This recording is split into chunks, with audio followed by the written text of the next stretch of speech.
ನಾನೇನು ಅರ್ಜಿ ಆಗಿಲ್ಲಪ್ಪ. ನೀವು ಬೇಕಿದ್ರೆ ಸಚಿವರು ಆಗ್ಬೋದು, ದೊಡ್ಡ ಉನ್ನತ ಸ್ಥಾನಕ್ಕೂ ಹೋಗ್ಬೋದು. ನಾನು ಚಿಕ್ಕ ಪುಟ್ಟದ ಕಾರ್ಯಕರ್ತ, ಒಬ್ಬ MLA, ನಾನು KMF ಸ್ಥಾನದ ಆಕಾಂಕ್ಷಿ. ನಾನು ಹಿಂದೆನೇ ಕೇಳಿದ್ದು ಭೀಮನಾಯ್ಕ ಆದ್ಮೇಲೆ ಕೊಡ್ತೇನಂತ ಭರವಸೆ ಕೊಟ್ಟಿದ್ದಾರೆ. ಹಾಗಾಗಿ ನನಗೆ ಬಿಟ್ಕೊಡ್ತಾರೆ ಅನ್ನೋ ಭರವಸೆ ಇದೆ ಅಂತ ಮಾತಾಡ್ತೀನಿ.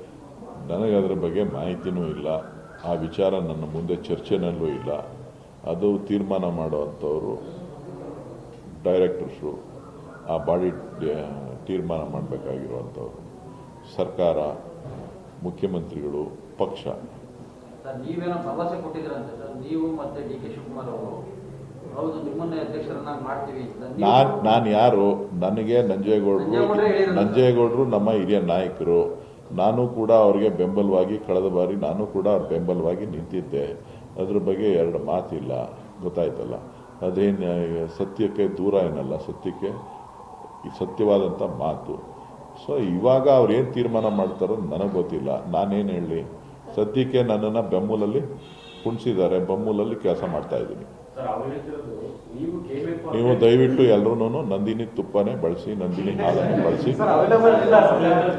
ನಿಮ್ಗೆ ಏನೇ ಸಮಸ್ಯೆಗಳಿದ್ರು ದಯವಿಟ್ಟು ಎಲ್ಲರೂ ಕೂಡ, ನಾನು ನಿಮ್ಮನ್ನ ಮಾಧ್ಯಮದ ಎಲ್ಲ ಸ್ನೇಹಿತರನ್ನ ಮನವಿ ಮಾಡ್ತಾ ಇದ್ದೀನಿ, ನಂದಿನಿ ಪ್ರಾಡಕ್ಟನ್ನು ಬಳಸಿ, ನಂದಿನಿಯನ್ನು ಬೆಳೆಸಿ, ರೈತರನ್ನ ಉಳಿಸಿ.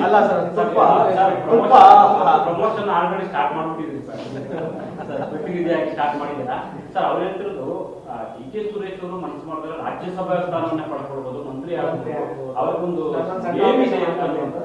ಇಂಥ KMF ಅಧ್ಯಕ್ಷ ತನ್ನ ಸಣ್ಣ ಪುಟ್ಟಕ್ಕೆಲ್ಲ ಆಸೆ ಪಡಲ್ಲ ಅಂತ ಹೇಳಿದ್ದಾರೆ.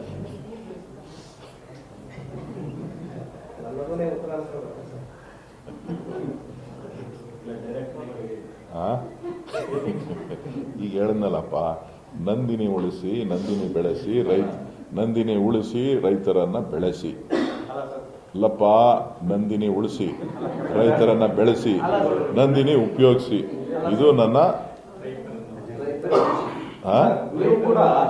ದಯವಿಟ್ಟು ನೀವೆಲ್ಲರೂ ಕೂಡ ನಂದಿನಿ ಪ್ರಾಡಕ್ಟ್ ಅನ್ನೇ ಬಳಸಿ.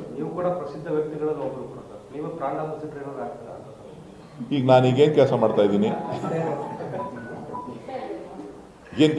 ನಾನು ಬಣ್ಣ ಹಾಕೊಳ್ಳಿಲ್ಲ ಅಷ್ಟೇ ಅಪ್ಪ.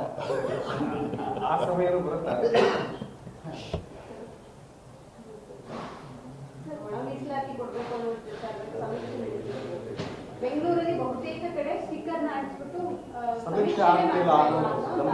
ಆರೋಪದ ಜೊತೆ ವಿಡಿಯೋಗಳು ವೈರಲ್. ಸಂಜೆ ಬರ್ತಾರೆ, BBMP ಅವರು ಯಾರೋ ಅಂಟಿಸ್ತಾರೆ, ಹೋಗ್ತಾರೆ.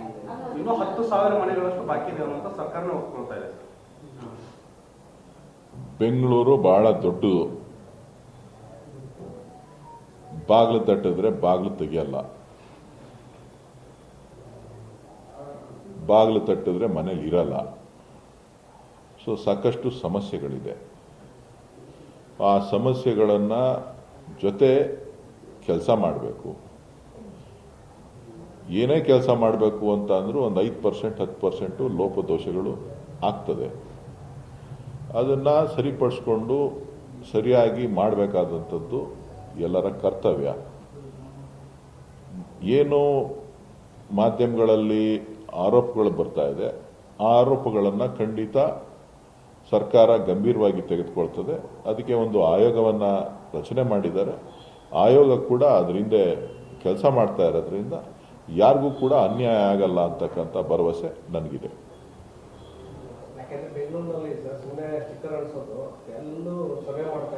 ಈಗ ನನ್ನ ಮನೆಯಲ್ಲಿ ಬಂದು ನಾನು ಇಲ್ಲದೆ ಇದ್ದ ಕೇಳಿದ್ರೆ ಏನು ಹೇಳ್ತಾರೆ? ಈಗ ನಾನು ಇರೋವರೆಗೂ ಜನ ಇರ್ತಾರೆ, ಕೇಳ್ತಾರೆ. ನನ್ನ ಸ್ಟಾಫ್ ಏನು ಹೇಳ್ತಾರೆ? ಏನು ಹೇಳ್ತಾರೆ? ನೀವೀಗ ಕೆಲಸಕ್ಕೆ ಬಂದ್ಬಿಟ್ಟಿದ್ದೀರಿ, ನೀವು ಗಂಡ ಹೆಂಡತಿ ಇಬ್ಬರು ಕೆಲಸಕ್ಕೆ ಹೋಗ್ತಾ ಇರ್ತೀವಿ, ಬಾಗ್ಲು ಹೋಗಿ ತಟ್ತಾರೆ, ಏನು ಹೇಳ್ತಾರೆ?